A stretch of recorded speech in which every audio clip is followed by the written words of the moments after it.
Ricardo Nunes, presencialmente conosco aqui nesta edição do Jornal Gente. Prefeito, bom dia, seja bem-vindo. Muito obrigada por estar aqui hoje no estúdio da Rádio Bandeirantes. Bom dia, Thaís. Bom dia a todos e também bom dia agora para Campinas, né? Eu queria aproveitar aqui e mandar um abraço para o meu amigo prefeito Laudário. É muito bacana saber que Campinas também agora conta aí com vocês da Bandeirantes. Então um abraço a todos, um bom dia.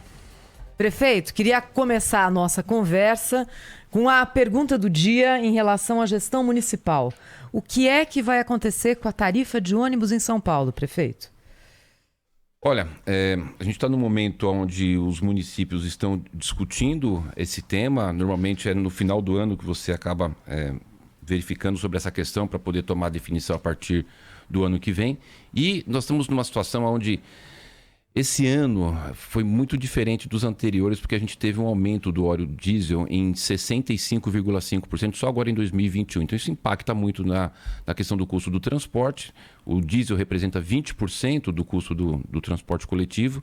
E nós estamos à frente de prefeitos, até mandei agora um abraço para o prefeito Dário, também esteve com a gente lá em Brasília nessa movimentação, onde mais de 200 prefeitos foram levar essa problemática, dizendo o seguinte ao governo federal, que é uma situação difícil, nós estamos numa pandemia, com a necessidade de retomada de emprego, então seria muito ruim fazer o aumento de tarifa nesse momento.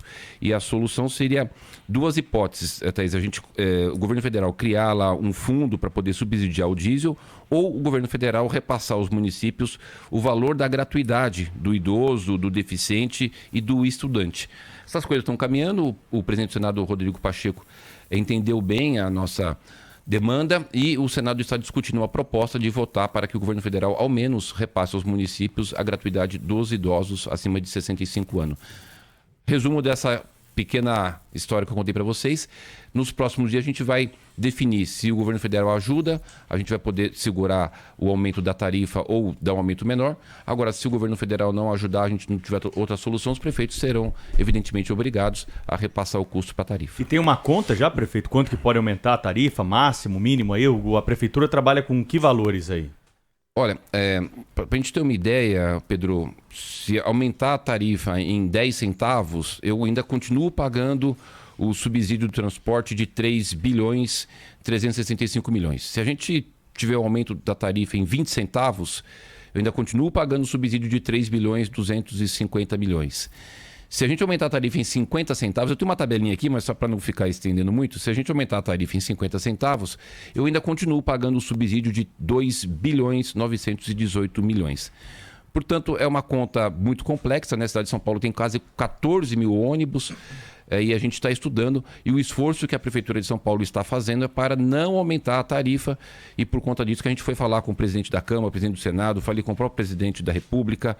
Estamos buscando todas as alternativas possíveis, porque quando você aumenta a tarifa de ônibus, você também tem um impacto na inflação, o que é ruim para o cenário nacional, inclusive. Prefeito, o que eu gostaria de abordar com o senhor, primeiramente, muito bom dia, é um prazer tê-lo aqui conosco no estúdio do Jornal Gente, na Rádio Bandeirantes. O senhor discutiu nas redes em relação à alegação do aumento do IPTU, que impactaria principalmente nos mais pobres. A oposição argumenta que a nova lei é regressiva, prejudicando a população da periferia. Eu gostaria de ouvi-lo sobre isso. A oposição faz o papel dela de tentar fazer com que as ações do governo sejam desqualificados. Isso faz parte do processo normal da política.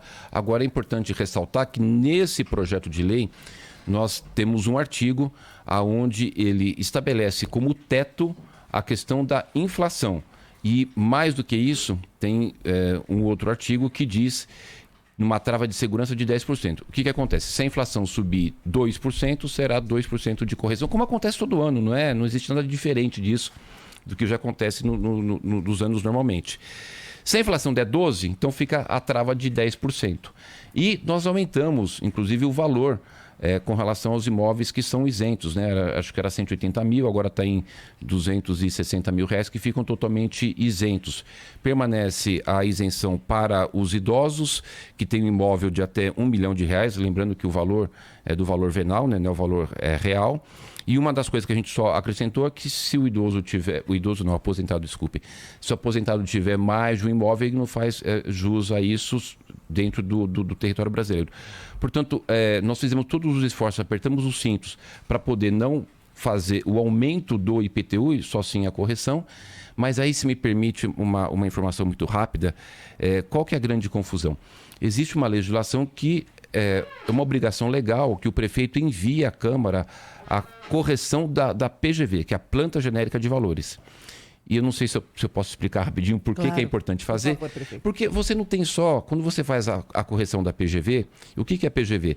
Você faz uma atualização do valor do imóvel em toda a cidade. Isso não é feito pelo prefeito por uma ou duas pessoas. Isso é feito pelo Conselho Municipal de Imobiliário, que tem ali representantes da Prefeitura, da sociedade civil, da Câmara Municipal, e tem um critério que faz análise do valor dos imóveis em toda a cidade. Quando faz análise do valor atualizado dos imóveis, você tem ali então o que se chama de correção da PGV.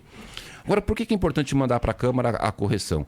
Porque vamos supor que eu vou fazer uma desapropriação. Eu terei muitas desapropriações porque teremos muitas obras, corredores, uma série de obras, CELS, UBS, muita obra. Quando você desapropria, você parte daquele valor que tem cadastrado ali na Prefeitura de São Paulo. Então, imagine que não seja nem eu, uma situação que tenha uma ação judicial. Então, é importante que tenha esse contexto da atualização da Planta Genérica de Valores, não só por conta do IPTU, mas por conta de uma série de questões importantes que acontecem no dia a dia da cidade. Ressaltando, existe a trava, enviei a PGV porque é obrigatório por lei, a PGV não é o prefeito que faz, é um conselho constituído pela sociedade civil e prefeitura, fiz o cumprimento da determinação legal e tem uma trava que é a inflação e uma outra trava de segurança que é no máximo 10% e aumentou a isenção dos imóveis das pessoas mais pobres das regiões mais carentes. Olha, o prefeito de São Paulo, Ricardo Nunes, no estúdio aqui da Rádio Bandeirantes hoje. Aqui no estúdio, eu, a Sônia Blota, o Pedro Campos, o Marco Antônio Sabino e direto de Brasília, bom dia Sabino, também conosco o Cláudio Humberto, olha, você viu o que eu ia falar, né Pedro? Cláudio Campos. Seria um prazer tê-lo na família, viu, Cláudio Humberto? Cláudio Humberto conosco também, bom dia Cláudio. A honra seria minha, Pedro. Muito bom dia prefeito, bom dia Marco Antônio Sabino, bom dia a todos, Thaís, Sônia Blota, bom dia, Pedro, Cláudio. Prefeito, muito bem-vindo ao nosso programa. Eu queria saber a opinião do senhor. O senhor não tem tido muitos problemas no relacionamento com a Câmara Municipal, né? Tem conseguido ali aprovar projetos importantes para a cidade, mas com grande resistência de corporações, dessa pelegada do movimento sindical, uma confusão permanente. Mas a Câmara também produz decisões ou projetos que, pelo amor de Deus, né? Eu queria saber a opinião do senhor sobre esse projeto, um projeto maluco que já tinha sido, não sei como é que está hoje, mas já estava, né, ameaçando de maneira mais consistente a sociedade, que é um projeto que determina a substituição da denominação de monumentos, logradouros públicos, de homenagem a supostos escravocratas. Palácio Bandeirantes, por exemplo, não pode. Bandeirantes é uma coisa que, né, tem a ver com isso. Palácio Anchieta, tampouco, né, porque a idiotia nacional que considera escravocrata o Padre Anchieta, imagina. Eu queria saber, prefeito, qual a sua opinião sobre isso? Bom dia. Aproveitar aqui e só falar o seguinte, aqui na Câmara Municipal nós estamos com uma relação muito boa, a gente tem conseguido aprovar muitos projetos. Ontem, inclusive, aprovei lá a questão da Lei das Antenas, que é algo fundamental para São Paulo se fortalecer e se solidificar como uma cidade tecnológica, a cidade que sempre está dando exemplo aí para o Brasil com relação, inclusive, ao avanço de tecnologia. E sobre esse tema, realmente é muito complicado. A gente tem hoje, infelizmente, uma atuação muito ideológica de uma forma radicalizada. Não vejo nenhum sentido de você criar mais problemas, mais situações de sei lá, assim, de você ficar dividindo as pessoas, né? Você deu um exemplo bom, agora vai tirar o nome do Palácio Bandeirantes, porque os Bandeirantes não tem nada a ver. O importante, acho que é a gente tá atualizando a história para as pessoas, cada um tem informação das questões ocorridas na história. Teve aquele episódio muito triste lá da estátua do Borba Gato, e aí você tinha um movimento que tem que tirar a estátua do Borba Gato, tem um outro movimento lá que aquilo é uma obra de arte do Júlio Guerra, que é um santamarense que inclusive tem lá toda uma relação de muito reconhecimento das pessoas pelo artista que foi.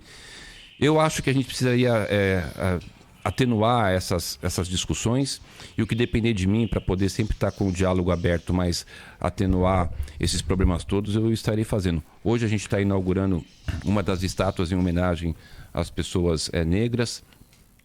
O Bruno Covas fez 12 céus, denominou os céus com o nome de pessoas negras. Nós fizemos agora, em novembro, uma ação muito importante, que foi a primeira Expo Internacional da Consciência Negra no AMB, com um movimento muito importante, com ações muito importantes de combate ao racismo. São Paulo é o farol de combate ao racismo. A gente tem que ter as nossas ações de combate ao racismo. A gente vai evoluindo, é importante estar colocando muito claro que a cidade de São Paulo é uma cidade da diversidade, que acolhe a todos, que não tem preconceito. Mas essas coisas de tirar nome, tirar estátua, eu acho que isso aí não ajuda em nada. E da minha parte, eu quero que a gente possa estar discutindo, mas sem nenhum tipo de agressão, sem nenhum tipo de ações que venham a gerar mais conflito entre a sociedade. Prefeito, só para ficar claro, projetos dessa natureza, se forem aprovados na Câmara, o senhor veta? Lógico. Tudo aquilo que for fazer divisão entre as pessoas, que for criar algum tipo de parcimônia, algum tipo de divisão, eu estarei vetando. Eu quero que a gente tenha uma atuação, uma gestão que una as pessoas, que sempre tenha o diálogo. A minha história de vida, né? Eu sou um democrata por essência, por natureza, e eu acho que a gente precisa estar atuando sempre para poder ter conciliação, diálogo, respeitando as opiniões, mas tudo que eu puder fazer como prefeito de São Paulo para diminuir qualquer tipo de tensão, eu estarei fazendo. Prefeito, eu acho que o maior problema hoje da cidade, que choca todos nós, é a questão dos moradores em situação de rua. Nenhum censo para saber quantos moradores de rua a gente tem. Está atrasado o censo, já foi prometido várias vezes adiado. Afinal de contas, o que é que a prefeitura está preparando para o enfrentamento dessa questão? Se falava num modelo finlandês chamado House First, agora o senhor foi aos Estados Unidos procurar também outros modelos. O que é que vai ser feito e em quanto tempo? Eu lanço agora em janeiro um novo programa chamado Reencontro. Eu constituí um grupo de trabalho formado por 6 secretarias, que ele está desenvolvendo uma série de ações que eu pedi que eles pudessem estarem observando. A gente está observando as experiências que tem no mundo inteiro. Tive lá agora nessa missão em Nova York, fui visitar lá um abrigo, e o bom dessa minha visita é que os nossos abrigos precisam melhorar, mas a gente não deve nada para os que tem lá em Nova York. Agora, é muito importante que a gente enfrente a situação, Sabino, porque aumentou bastante, não só na cidade de São Paulo, mas no Brasil inteiro e no mundo. Você vê, Nova York tem 48 mil pessoas em abrigos, nós temos 17 mil. Então isso é um fenômeno mundial por conta da pandemia, que aumentou muito a pobreza, né? Agora, o que a gente vai fazer? Nós vamos fazer realmente a experiência do House First, copiado da Finlândia, que é o que mais se aproxima do que a gente tem aqui na cidade de São Paulo em quantidade de pessoas. Por exemplo, eu fui estudar Portugal. Portugal tinha 6 mil pessoas em situação de rua, eles compraram 6 mil unidades, entregaram, está resolvido. Lá na Finlândia, então, tem um número próximo de 20 mil pessoas que eles conseguiram fazer uma política pública com relação a essa questão. Nós serão unidades habitacionais pré-moldadas de 12 metros quadrados. A primeira já vai ser ali no final da Rua Prates, um terreno grande que a prefeitura tem. Tem um outro terreno grande ali que está cedido para o governo do estado e nós vamos pedir o terreno de volta para poder construir. Vamos fazer diversas ações. Vocês não tenham dúvida que é um problema que a gente vai estar enfrentando. Eu acho que é muito triste você ver a pessoa ali na rua e ter gente que falar que aquilo é direito humano, a pessoa ficar ali sem uma calçada, sem um chuveiro, sem um colchão. Eu quero tirar as pessoas da rua e dar uma condição de dignidade. Eu aproveito essa fala do senhor, que tem um dado aqui que a prefeitura tem um caixa robusto para investimentos na ordem de 20 bilhões de reais. É isso, prefeito? Eu gostaria de saber quais são as obras prioritárias do seu mandato. Mas a gente tem no decorrer dos 4 anos, né? Está no plano de metas, são 20 bilhões de reais para vários investimentos durante os 4 anos. Habitação, corredores, piscinões, serão 14. Eu estou vendo aqui um pouco a chuva nas imagens. Pois é. Agora, não vai faltar recurso para a área social. Eu que vim, acho que eu sou o primeiro prefeito de São Paulo que veio da periferia, que morou da periferia, que eu tive um pai que era rico, ficou pobre, fui morar lá no Parque Santo Antônio, que tinha escola particular e foi para a escola pública, que tinha plano de saúde privado e foi usar o serviço de saúde público. Então eu vivi isso, é algo que, por eu ter vivido, é algo que me toca muito, né? Eu não vou conseguir terminar o mandato com a consciência tranquila se eu não tiver feito grandes avanços na área social. Não faltará recursos, se a gente precisar gastar 100 milhões, 200 milhões, 500 milhões... A minha grande especialização é finanças, né? Eu comecei a fazer porque eu fui da Comissão de Finanças durante 8 anos na Câmara, relator de orçamento várias vezes da lei orçamentária, então eu sei o que precisa, onde é que eu tenho que chegar, o que eu preciso levantar de recurso. Desse ponto, assim, eu estou bem tranquilo com o pé no chão do que é necessário. Então a gente vai ter bastante obras realmente, corredores, BRT, unidades habitacionais, piscinões, obras de drenagem. Mas o foco na questão social a gente vai ter bastante concentrado. Prefeito, um dos desafios que o senhor colocou aí para sua gestão é se livrar do imbróglio do Campo de Marte, né? Desde 1958 a gente acompanha prefeitos de São Paulo e presidentes da República conversando sobre essa questão e não tem uma saída. Nós estamos próximos, né, de um acordo aí com o governo federal. Eu queria que o senhor falasse quanto que a prefeitura hoje tem de pagar para o governo federal por conta dessa área e qual é o desfecho e a expectativa que o senhor tem para um acordo com o governo para que a prefeitura ceda efetivamente aquela área para o governo federal e fique livre dessa dívida, né, que tem um valor vultoso aí e demanda do cofre público mensalmente uma grande quantia, né? Aliás, prefeito, o senhor vai passar hoje o dia, pelo menos em 2 oportunidades, com o presidente Jair Bolsonaro. Sai hoje o acordo? O acordo está caminhando super bem. Eu tenho um encontro com o presidente Bolsonaro. Eu não sei se serão uma com certeza, eu não sei se serão 3 agendas, porque nós temos hoje 2 entregas, 2 inaugurações de obras em parceria com o governo federal. A entrega de 300 unidades habitacionais na Guido Calói, na região do Imbuimirim, e a entrega da obra ali do Córrego do Paciência, na Zona Norte. Então, possivelmente ele vai estar nessas inaugurações, mas se não estiver, independente disso, eu terei uma reunião com ele perto da hora do almoço para tratar inclusive desse tema do transporte e também, principalmente, do tema com relação à questão do Campo de Marte. Campo de Marte, como você falou, é um imbróglio de muitos anos, de 1958, que começou lá em 1932, da Revolução. E em 1958, a Prefeitura de São Paulo ingressa como ação, porque o governo federal acabou tomando aquela área, só para sintetizar, para as pessoas entenderem, fala Campo de Marte, não sabe o que é, né? Então era uma área da Prefeitura, na Revolução Getúlio Vargas tomou aquela área, ficou para a Aeronáutica e a Prefeitura ingressou como ação requisitando, pleiteando o retorno daquela área. Esse processo tramitou durante anos, evidentemente, né, desde 1958. Na decisão em primeira instância nós perdemos, houve um recurso ao STJ, o ministro Herman Benjamin reverteu a decisão e deu o ganho de causa para a Prefeitura de São Paulo, mas também aproveitando aqui, porque eu vi algumas pessoas que não entendem, não tiveram um tempinho para poder estudar o processo e opinam sem poder estudar, disseram que ali teria que ser um parque. Né? Não vai ser parque, nunca será parque, porque a decisão do STJ, do ministro Herman Benjamin, é muito claro que a posse é da União. Não se discute a posse, o retorno da posse para a Prefeitura. A área que a Aeronáutica usa continuará sendo da Aeronáutica. As outras áreas perto do Campo de Marte que não são usadas pela Aeronáutica, essas voltam para a Prefeitura de São Paulo. Bom, dito isso, a gente tem uma dívida com a União, a Prefeitura, com o governo federal de 26 bilhões de reais. A Prefeitura paga todo mês 250 milhões, eu até brinco, né? Todo mês eu tenho que fazer um PIX para o governo federal, não é PIX, né? Essa é uma forma de brincar. Eu tenho que pagar 250 milhões de reais para o governo federal todos os meses, isso é real, isso é concreto, que somam-se 3 bilhões por ano. E tem uma dívida, uma ação judicial que não está transitada em julgado. O que não está transitando em julgado? Que cabe recurso, cabe revisão, pode ter uma série de questões que a gente não tem uma ideia de quando a gente receberia do governo federal pelo uso. Isso, se lá na frente tiver trânsito julgado, vai virar precatório, enfim. Eu estou propondo trocar uma dívida real por uma ação judicial que ainda tramita, que tem uma decisão lá no STF. E aí vai ser muito importante. A minha proposta para o presidente foi de que a gente quite essa dívida de 26 bilhões pela ação judicial. Fica bom para a União, porque a União fica lá com o aeroporto, não sei o que vai fazer daquilo. e a prefeitura passa a deixar de pagar os 250 milhões por mês para poder investir, inclusive nessas questões que a gente está tratando aqui.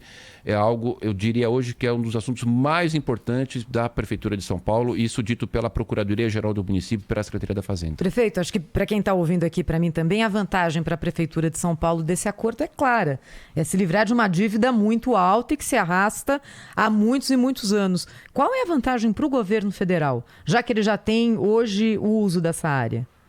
Então, ele tem, mas não sei o que ele vai fazer. Eu imagino, né, vi pelos jornais, não escutei de ninguém lá do governo federal, de que teriam a pretensão de fazer ali uma concessão da área dos aeroportos, como estão fazendo em vários locais do Brasil.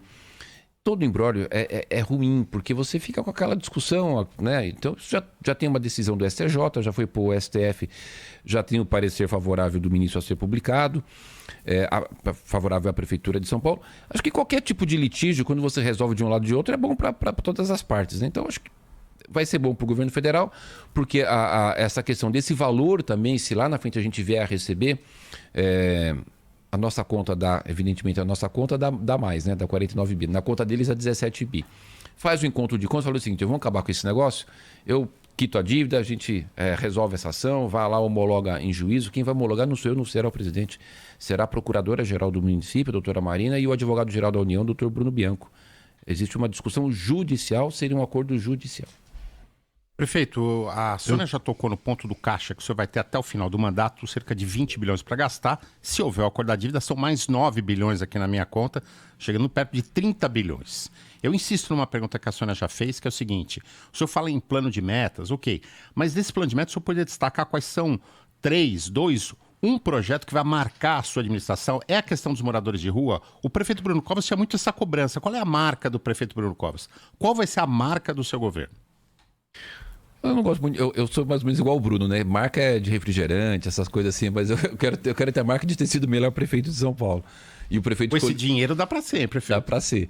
E com a visão de que é um prefeito que veio da periferia, que tem uma visão de cuidar da periferia. É pela primeira vez na história, sabe? Você conhece, de todos nós aqui, acho que você mais conhece de política, né? De Câmara, de Prefeitura, porque você viveu todos os dias isso.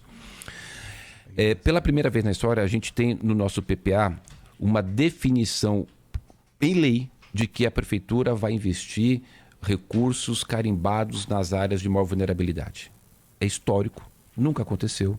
Foi motivo de editorial de vários jornais importantes do Brasil, de que a gente tem lá agora no PPA uma destinação de recursos para investimento nas áreas mais vulneráveis. Então eu quero ser marcado por alguém que não nega suas origens, que olhou para as pessoas mais pobres, que vai cuidar muito da mobilidade. A gente vai ter um avanço na área de mobilidade enorme. Nós vamos fazer o BRT Aricandu, vamos fazer o BRT Radial Leste, vamos fazer mais 5 corredores, vamos reestruturar os terminais. Fizemos agora a PPP dos terminais.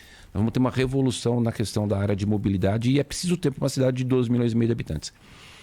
Agora, é importante que a gente possa ter a definição desses recursos todos nas áreas mais prioritárias, né? Então, vai ter muitas obras de corredor, de terminais, BRTs e habitação. O prefeito que governou essa cidade de 2013 a 2016, ele fez 5.500 unidades habitacionais, entregou 5.500 unidades. Apesar do grande discurso na área da habitação, entregou 5. Não é nenhuma crítica a ele, são dados, né? Número. Está falando de Fernando Haddad. Eu estou falando do prefeito. O Fernando Haddad, mas nenhuma crítica, mas assim, o dado é dado. Eu vou entregar e viabilizar 50 mil unidades habitacionais, né? Esse ano eu já entreguei 3 mil e vou entregar mais 1.000 até... Hoje é dia 15. Até o dia 31 eu entrego mais 1.000 unidades habitacionais. Então o Bruno já vinha preparando todo esse processo, a gente está dando continuidade. Nós vamos fazer uma revolução na questão habitacional, tanto é que eu votei na Câmara um projeto chamado Pode Entrar, que revoluciona a política pública habitacional.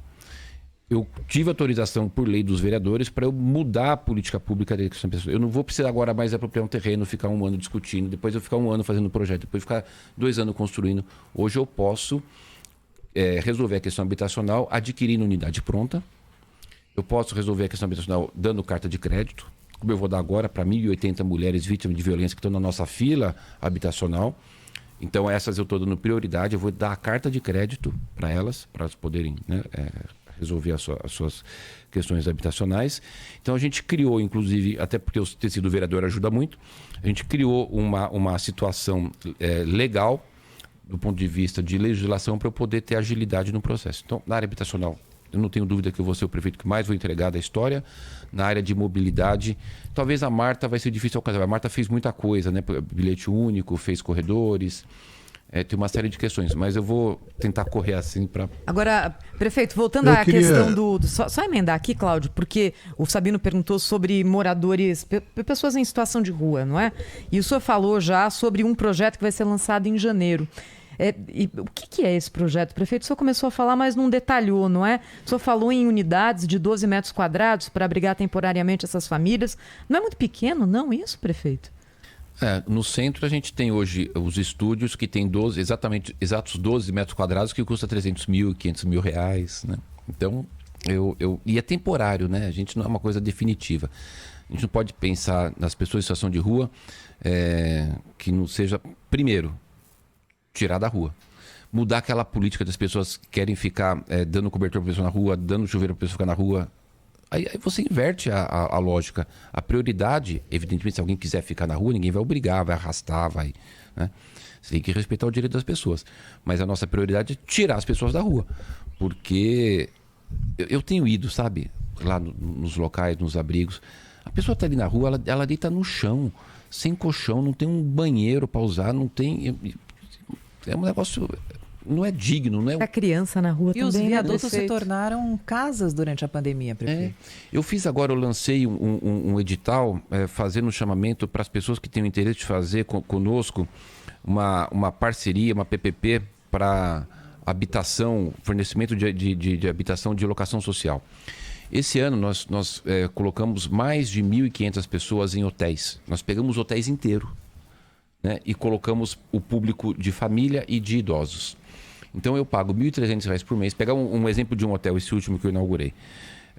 São 70 quartos, eu estou com 140 idosos lá, porque eu tenho 2 idosos por quarto. Aí eu pago R$ 1.300 por mês, ele tem o café da manhã, tem o almoço, tem o jantar. Então tem que dar aquela polêmica toda da refeição, do cartão. Porque lógico que eu ia diminuir o número de marmita, porque se eu estou colocando pessoa em hotel, estou colocando pessoa em abrigo, estou dando o cartão lá do Bom Prato, você vai diminuindo a marmita, não é que você vai tirando a alimentação, você vai só mudando a política, né? Mas enfim, é outro tema. Agora, o reencontro, uma das questões que eu pedi para esse grupo que eu constituí estudar, que eu gostaria de fazer, nós fizemos uma pesquisa, 42% das pessoas... elas têm família e têm vontade de restabelecer o vínculo familiar. E o grande problema dessa quebra do vínculo, tem várias situações, tem drogadição, tem o alcoolismo, mas o grande problema é a questão financeira. Então nós estamos dispostos a pagar à família um valor durante 12 meses para ele receber essa pessoa de volta da família. Se ele voltar para a rua, aí não tem sentido, eu corto o benefício. É uma das opções. As unidades de 12 metros quadrados é outra opção. Porque tem gente que está lá, que tem família e que não quer ir para abrigo. Quanto que seria esse auxílio? Não está definido ainda, Pedro, mas estamos pensando em torno de um salário mínimo, algo em torno disso durante um período. E aí a gente vai ter lá o assistente social acompanhando, dando emprego. Tem o POT também, que a gente quer fazer uma ação de jardinagem no centro. O POT é também um serviço temporário da Secretaria de Desenvolvimento e Trabalho para você poder ajudar as pessoas a reintegrar o mercado de trabalho. Ou seja, terão várias ações. O padre Júlio Lancelotti foi falar comigo e falou o seguinte: olha, tem muita gente que quer voltar para o seu estado e município. Quando eu dei esse repetir, porque acabou, né?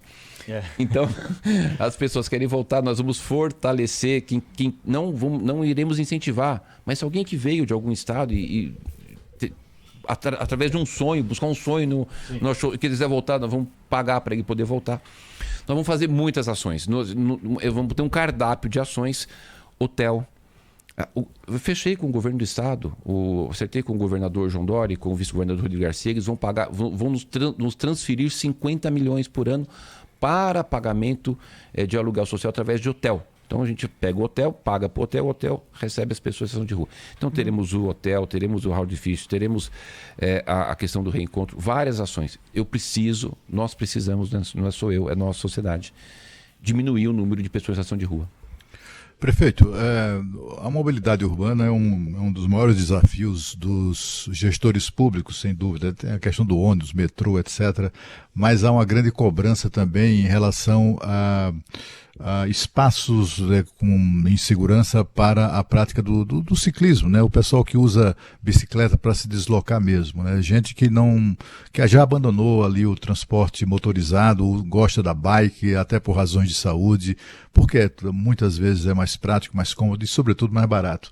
A Prefeitura de São Paulo tem feito, nos últimos tempos, aí, investimentos importantes nessa área. Eu queria saber quais os seus planos enfim, fazer com que essa malha de ciclovias e ciclofaixas se estenda ainda mais pela cidade. Quais os números que temos e os números com os quais a população possa contar? Olha, hoje nós temos 700 quilômetros de ciclovia e ciclofaixa na cidade. Nós vamos fazer mais 300 quilômetros de ciclovia e ciclofaixa. Já está com o plano todo pronto, desenhado, e é importante que ele não vai... o desenho que a gente fez de ciclovia e ciclofaixa, ele liga pontos com outros pontos, ele não termina no poste. Então a gente vai conseguir melhorar bastante a questão da malha com relação à ciclovia e ciclofaixa e ter bastante incentivo. Então o plano de metas está lá, 300 quilômetros, está desenhado, uma parte vamos fazer por PPP, outra parte por contratação direta. Eu não tenho dúvida que a cidade de São Paulo ela vai ter um grande avanço nessa área com relação à ciclovia e ciclofaixa. Inclusive os BRTs que a gente vai fazer. Ontem a gente conseguiu aprovar lá no Senado Federal um avanço com relação ao BRT Aricanduva. São 13 quilômetros que a gente vai ter no BRT Aricanduva, que está previsto, além do BRT, a ciclovia, ciclofaixas... alguns trechos de ciclovia, outros trechos de ciclofaixa, dentro desse importante obra que a cidade terá. Como na Radial Leste também vai estar prevista a ciclovia. Enfim, todas as ações de mobilidade, todas as ações de corredores, a gente está incluindo a ciclovia dentro do processo de mobilidade da cidade. Então, o que a gente tem efetivamente é mais 300 quilômetros de ciclovia na cidade. O prefeito Ricardo Nunes está aqui no estúdio da Rádio Bandeirantes. A gente está chegando no fim, mas prefeito, vou pedir para... Nós seremos rápidos e pedir para o senhor ser rápido também, porque tem vários assuntos que a gente ainda tem que ter a palavra do prefeito da cidade de São Paulo para o ouvinte da Rádio Bandeirantes. Então, vou perguntar para o senhor sobre esse surto de gripe, que no Rio já é epidemia. O Instituto Butantan enviou doses emergenciais para o Rio de Janeiro e a gente está tendo um aumento de casos agora em São Paulo. O que a prefeitura vai fazer, prefeito? Qual é a situação? Essas doses de vacina vão fazer falta aqui? Qual é o quadro que o senhor pode traçar para o ouvinte nesse momento sobre esse surto de influenza? Aumentou muito a procura nas nossas unidades de saúde, bastante. Inclusive, é um pouco preocupante porque está fora do tempo. Normalmente, essas síndromes gripais, esse aumento das pessoas com gripe, ele acontece mais na época do inverno. A gente ainda está no verão. Aumentou bastante. Nós estamos agora providenciando nas nossas unidades para fazer os exames. A gente não está hoje numa situação crítica, mas ontem mesmo o secretário de Saúde esteve comigo apresentando uma preocupação da nossa rede pelo aumento. A cobertura vacinal foi baixa no caso da vacinação de gripe em São Paulo? Uma das questões que o secretário me colocou é que essa vacina do H1N1 nem serviria para esse vírus que está circulando da influenza, que é H2N3 ou H3N2. Tá? Me desculpe aqui, eu não sei se é H2N3, mas não é o H1N1. Então, a gente está com uma ação para ser implantada. Já começamos, que é fazer os exames, os testes, né? Não é exame, é os testes nas nossas unidades de saúde, e com o alerta com relação a esse tema, e aproveitar aqui a Bandeirantes, já pedir para as pessoas qual que é a indicação, como que as pessoas podem nos ajudar para a gente poder diminuir essa transmissibilidade da influenza. Muito similar à questão da Covid. Máscara, lavar as mãos, distanciamento. É um vírus, né? Então é importante, inclusive, aproveitar aqui esse ganchinho da grande audiência da Bandeirantes e poder pedir para as pessoas manter o uso de álcool gel, distanciamento, máscara, porque é o que a gente também vai conseguir conter essa transmissibilidade da influenza. Aliás, o senhor é a favor do passaporte da vacina? Eu sou o grande defensor. Eu fui o primeiro prefeito que fez a obrigatoriedade do passaporte para os eventos. Eu fui o prefeito que exigiu que lá no prédio da prefeitura para entrar tem que ter o passaporte. Eu fui o prefeito que exonerou as pessoas que não tomaram vacina, porque eu confio na vacina, eu confio na vida e confio na proteção da minha vida e da vida das pessoas. Prefeito, política. Em São Paulo, o senhor vai com o Rodrigo Garcia, está definido. Agora, no âmbito federal, tem Simone Tebet, que é a candidata do seu partido. Eu voto nela. E não vai com o João Dória, então? Eu sou do MDB. Quem é democrata, por exemplo... O que acontece? A gente precisa ter muita seriedade em todos os processos. E na política não é diferente. Você não pode falar uma coisa e fazer outra, né? Eu sou muito fã de uma das frases de Cora Coralina que diz o seguinte, né?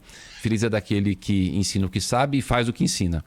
E eu quero, como eu gosto dessa frase, eu quero segui-la na minha vida. Eu defendo que os partidos têm que ser fortes. A gente fortalece a democracia com partidos fortes. Eu sou contra ter 36 partidos. Eu não consigo imaginar que haja 36 ideologias, né? Acho que tem que ter partidos fortes. E uma vez o meu partido que eu me filiei, quando eu fiz 18 anos que eu tirei o meu título, eu nunca mudei de partido, o MDB, lançou a Simone Tebet. O meu voto é na Simone Tebet. Então eu votarei na Simone Tebet, respeitando todas as outras candidaturas. Defendo a cidade de São Paulo, tenho um diálogo muito bom com o governador João Dória, acho um bom gestor, acho uma pessoa que é muito trabalhadora, que tem seus grandes méritos, mas o meu partido lançou a Simone Tebet, portanto, meu voto é na Simone Tebet. O senhor pretende unir a terceira via, a chamada terceira via? Eu acho que era importante quando você tem uma opção para poder a sociedade discutir melhor se vai ser Lula, se vai ser Bolsonaro, se vai ser a terceira via, né, que acaba a ideia juntar aí as pessoas de centro, eu acho que é bom. Porque se você tem para a população nomes bons que tenham viabilidade para poder disputar e ir para o segundo turno, eu acho que é muito positivo. Acho que é positivo. Eu torço para que tenha. E que ganhe o melhor, que mais faça, que a gente possa ter principalmente um processo mais respeitoso. No meu discurso lá da Simone Tebet, Sabine, eu falei o seguinte, olha, que bom que está Simone, porque a gente não precisa aqui de um lutador de judô, de karatê, ninguém está indo para briga, né? Você discute nos campos das ideias. E o Brasil é... Mas, prefeito, eu tenho uma curiosidade. O senhor certamente tem projeto político pessoal, né? Para depois que deixar a prefeitura. Quando o senhor dá as costas hoje a forças políticas tão fortes, né? Que tão consistentes como os tucanos em São Paulo, o senhor não teme que isso terá troco na eleição seguinte? Não, mas não existe essa situação de dar as costas. Eu acho assim... se eu tomasse uma ação diferente daquilo que a boa política, a ética política prega, né? Por exemplo, imagina eu ser do MDB e apoiar outra pessoa. O importante é que a gente tenha credibilidade. Você vê, ontem nós votamos a Lei das Antenas, por exemplo, né? Um projeto muito importante que está há 10 anos e eu consegui ontem votar. Vou sancionar. Com o voto do PT. O que mudou nas antenas, prefeito? Hoje a gente tem... A nossa lei de antena de 2004, ela foi judicializada. A gente estava com uma legislação muito ruim. Agora, com a questão do leilão do 5G, era necessário, e já estava quase 10 anos na Câmara e não se conseguia votar, não conseguimos votar ontem. É necessário que você faça uma reordenação da legislação e a desburocratização, inclusive uma adaptação para as novas tecnologias, como, por exemplo, as mini-herbes. Não existia no passado recente a questão das mini-herbes. Então você tem que atualizar a legislação, né, para poder... Até vi uma crítica que na legislação federal ela é mais restritiva, né, do que essa que está sendo aprovada aqui em São Paulo, né? Dessas herbes. Aqui a gente vai poder colocar uma antena em cada poste da cidade, é isso, né? Não é bem isso. Agora a gente fez a legislação e agora vai ter a regulamentação, né, que as pessoas às vezes confundem um pouco. E a gente vai ter os critérios para que as antenas sejam licenciadas. Então ele não vai chegar e colocar uma antena em qualquer lugar sem antes pedir o licenciamento para a Prefeitura de São Paulo e seguir as regras, inclusive as regras urbanísticas de gabarito de altura. Então quando você fala, o cara vai poder pôr uma antena de 25 metros em qualquer lugar... 25 metros aqui, né? Ele esquece que a gente tem um plano diretor, nós temos uma lei de zonamento que vai seguir os critérios de gabarito de altura... Às vezes as pessoas dão opinião, não por maldade, mas sem conhecer um contexto geral de toda a questão da legislação. Mas resolve o acesso ao Wi-Fi dos estudantes da rede pública municipal e das unidades de saúde na periferia? Tem que resolver, Sabino. Ontem, antes da gente votar, eu chamei lá na prefeitura o presidente da Câmara, o vereador Milton Leite, o líder do governo, o vereador Fábio Riva, a presidente da associação das teles, todas as teles, Vivo, Claro, Oi, todas elas tiveram sentados à mesa. Nós ficamos 2 horas e falamos o seguinte, vocês precisam de instalar antenas nas nossas áreas de sombras. Nós temos 1.070.000 alunos na rede municipal. Demos os tablets, 506 mil tablets para os nossos alunos, com o chip para ele ter acesso à internet. Demos 48 mil notebooks professores e eu tenho 108 mil alunos que moram em regiões que não têm acesso à internet. Então, algo inaceitável. Nós temos 2 UBSs da cidade de São Paulo que funcionam por rádio, porque não tem acesso à internet. Como é que pode a cidade mais rica do Brasil, da América lá do Sul, ter regiões que não têm acesso à internet? Então, o que nós temos que fazer? Nós vamos votar a lei, mas nós queremos um compromisso de vocês, que no prazo máximo de 12 meses, vocês coloquem as antenas nesses locais. E a Secretaria de Saúde trouxe a lista dos pontos, são 24 distritos, a Secretaria de Educação trouxe os pontos, tem um compromisso das empresas de instalar as antenas nesses locais, porque senão eles instalam a antena só no local mais rico, que vai dar mais retorno financeiro. Nós fizemos, através do diálogo, um acordo com eles e vai ter antena nos locais que hoje são áreas de sombra na cidade. Olha, eu queria agradecer ao prefeito Ricardo Nunes, prefeito da cidade de São Paulo, que passou aqui os últimos 42 minutos conosco e com os ouvintes da Rádio Bandeirantes. Faltou muito assunto, né, prefeito? Faltou. Já fica aqui o convite para o senhor voltar numa próxima oportunidade e conversar com os nossos ouvintes. Obrigada por ter vindo, prefeito. Obrigado a todos vocês. Grande abraço, uma honra estar aqui. E mais uma vez, parabenizar aí por também estarem agora em Campinas. E um abraço para o prefeito Dário lá. Um abraço, bom dia a todos. Obrigada, prefeito. Rede Bandeirantes de Rádio.